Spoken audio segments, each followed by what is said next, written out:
درود پاک کب کب کہاں کہاں اور کیسے کیسے کام آتا ہے۔ ایک بہت ہی خوبصورت واقعہ، بڑا ایمان افروز واقعہ ہے جو میں آپ کے سامنے پیش کرتا ہوں۔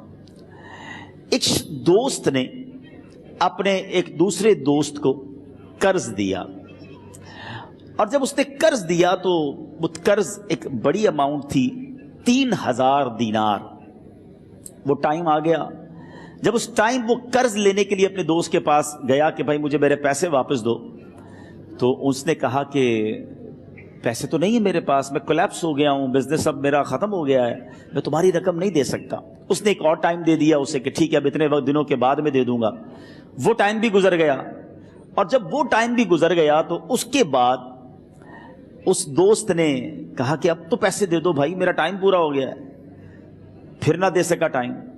آخر کار معاملہ جو ہے وہ کورٹ میں چلا گیا، قاضی کے پاس چلا گیا۔ اب قاضی نے جس کو پیسے دینے تھے اس کو بلایا اور کہا کہ بھائی آپ کو اس کے پیسے دینے ہیں؟ کہتا ہے ہاں پیسے تو دینے ہیں۔ تو کہا پھر دیتے کیوں نہیں ہو؟ کہا پیسے ہیں ہی نہیں، کاروبار ہی ختم ہو گیا ہے، قرضہ تو لیا تھا، اب میرے پاس بچا ہی کچھ نہیں ہے۔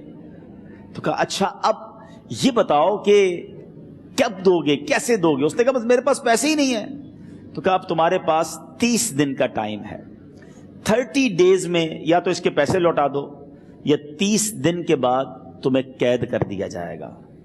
یہ شخص اب گھر آیا، پیسے تو تھے نہیں، مگر شاید علماء نے لکھا کتابوں میں، یہ واقعہ کئی بڑی بڑی کتابوں میں لکھا اور درود پاک کے فضائل کی بڑی بڑی کتابوں میں لکھا، اور اس شخص نے سوچا کہ اس نے ایک حدیث پاک پڑھی ہوئی تھی کہ جس میں یہ نبی پاک علیہ الصلوۃ والسلام نے فرمایا ہے، جس کا مضمون ہے کہ جو شخص پریشان ہو، مصیبت زدہ ہو، اسے چاہیے کہ مجھ پر کثرت سے درود پاک پڑھے، کیونکہ درود پڑھنا مصیبتوں اور پریشانیوں کو لے جاتا ہے۔ اب اس عاشق رسول نے سوچا اور تو کچھ ہے نہیں، اب میں درود پاک پڑھنا شروع کرتا ہوں۔ صبح سے لے کر شام تک وہ درود پاک پڑھنے لگ گیا۔ 27 دن گزر گئے، only 3 days left، 3 دن باقی تھے قاضی کے پاس جانے میں۔ 27 دن گزر گئے درود پڑھتے پڑھتے۔ جب 28ویں رات آئی تو آنکھیں تو بند ہوئیں، مگر خواب میں اسے ایک آواز آئی، گھبراؤ نہیں، تمہارا قرضہ ادا کر دیا جائے گا، تمہارا مسئلہ سالو ہو جائے گا۔ صبح اٹھتا ہے، درود پاک پڑھ رہا ہے، مگر کہتا ہے یہ آواز سے تو مسئلہ حل نہیں ہوگا، پیغام کیا ہے اسے سمجھ نہ آیا۔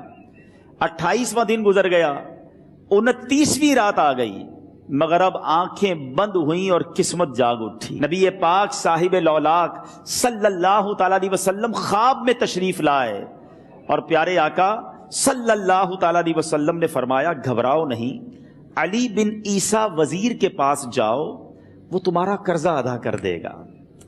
اب یہ عاشق رسول صبح اٹھا تو ویری فریش، حشاش بشاش کہ اب تو کام ہو گیا، نبی پاک نے خواب میں آ کر بشارت دی ہے۔ مگر پھر ذہن میں سوال آیا کہ علی بن عیسیٰ کے پاس جاؤں گا تو ثبوت کیا ہے، پروف کیا ہوگا؟ میں جا کر اس کو کہوں گا کہ میرا قرضہ دے دو تو ایسے تو قرضہ نہیں دے دینا، اور میں نے اس کو کہا کہ مجھے نبی پاک نے خواب میں کہا ہے، اور اس نے اگر مجھ سے کوئی نشانی مانگی تو میں نشانی کیا دوں گا؟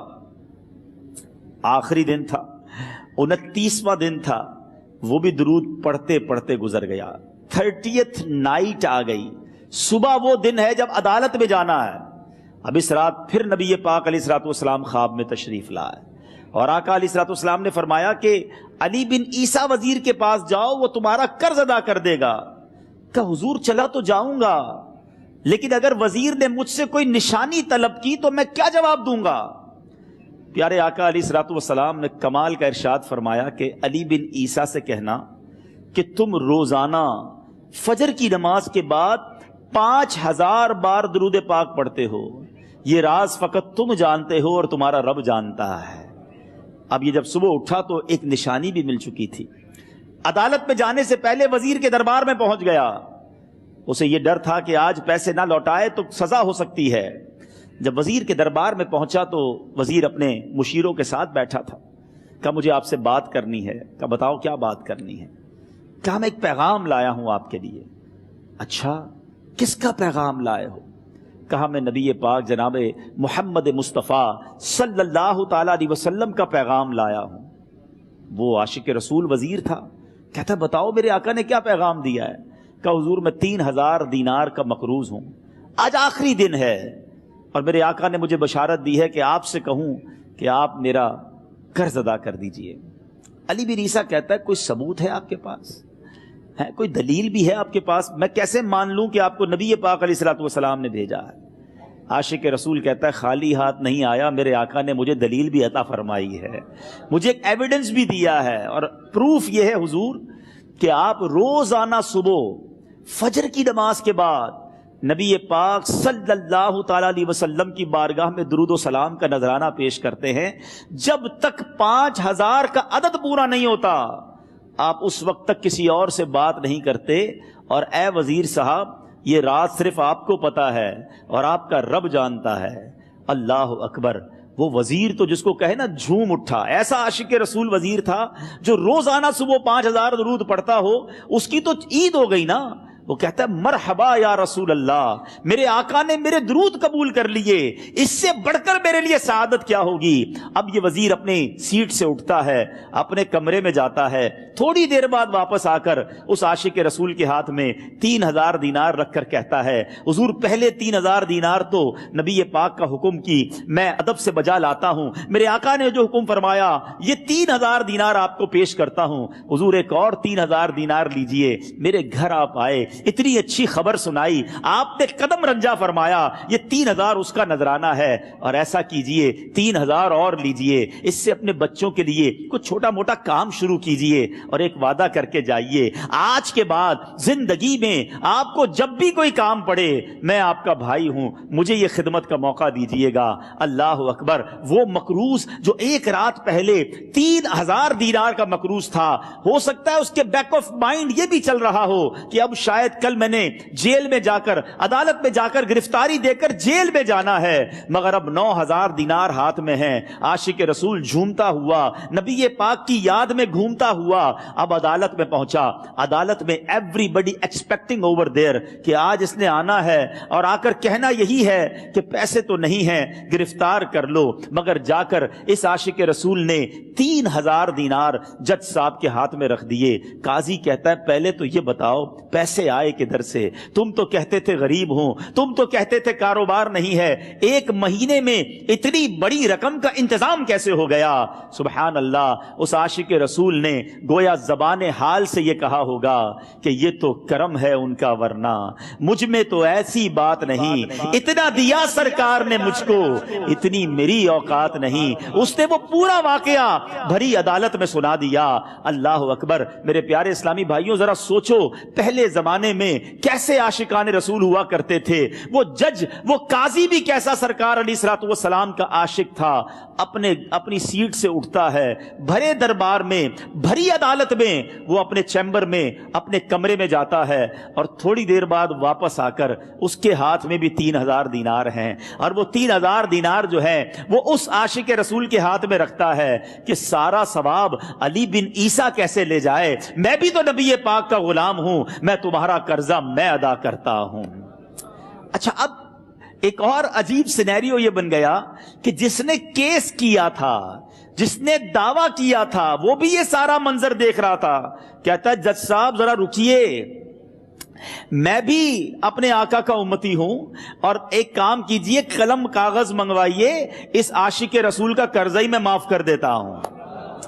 اچھا، اب عاشق رسول نے وہ واپس 3000 دینار جو جج صاحب نے دیے تھے وہ واپس جج صاحب کو دیے کہ حضور یہ پیسے آپ ہی رکھ لیں، قرضہ ہی معاف ہو گیا، اب آپ کے پیسے کا میں نے کیا کرنا ہے؟ جج صاحب کہتے ہیں جو پیسے نبی پاک کے نام پر نکالے ہیں اب مجھے واپس نہیں چاہیے، یہ بھی تم اپنے ساتھ لے جاؤ۔ اللہ اکبر، میرے میٹھے اسلامی بھائیوں، وہ عاشق رسول ایک رات پہلے 3000 دینار کا مقروض ہے، اب 12000 دینار لے کر گھر کو واپس جا رہا ہے۔ اس ایک واقعے کے اندر جو ہم سب کے لیے درس ہے، جو ہم سب کے لیے پیغام ہے، شاعر لکھتے ہیں نا، دکھوں نے تم کو جو گھیرا ہو تو درود پڑھو، دکھوں نے تم کو جو گھیرا ہو تو درود پڑھو، جو حاضری کی تمنا ہو تو درود پڑھو۔ آج ہم بہت ساری پرابلمز میں ہوتے ہیں، یہاں بھی ہو سکتا ہے میرا کوئی بھائی بیمار بیٹھا ہو، کوئی قرضے میں ڈوب گیا ہو، کسی کا کوئی بزنس پرابلم چل رہا ہو، کوئی فیملی ایشو میں ڈسٹرب ہو، آپ کسی بھی پرابلم میں ہیں، خدا کی قسم درود پاک ایسا وظیفہ ہے. لوگ بہت سارے وظائف پوچھتے رہتے ہیں, بہت سارے جناب وظائف کے بارے میں معلومات کرتے رہتے ہیں. سچی بات یہ ہے ہر درد کی دوا ہے صلی علی محمد. ہر درد کی دوا ہے صلی علی محمد. تعویذ ہر بلا ہے صلی علی محمد. تو خدا را اپنی زندگی میں درود پاک کو شامل کر لیجئے, اور آپ بلیف کریں جب آپ نے کثرت سے درود پاک پڑھنے شروع کر دیے, آپ اپنی آنکھوں سے دیکھیں گے آپ کے پرابلم دور ہو رہے ہیں, آپ کی صحت اچھی ہو رہی ہے, آپ کے قرضے اترنے شروع ہو گئے ہیں, روزگار میں آپ کے برکت ہونا شروع ہو جائے گی, آپ کے چہرے پہ نور آنا شروع ہو جائے گا, آپ کی زبان میں اثر آنا شروع ہو جائے گا. صلو علی الحبیب صلی اللہ تعالی علی محمد. مجھے اپنی اور ساری دنیا کے لوگوں کی اصلاح کی کوشش کرنی ہے انشاءاللہ.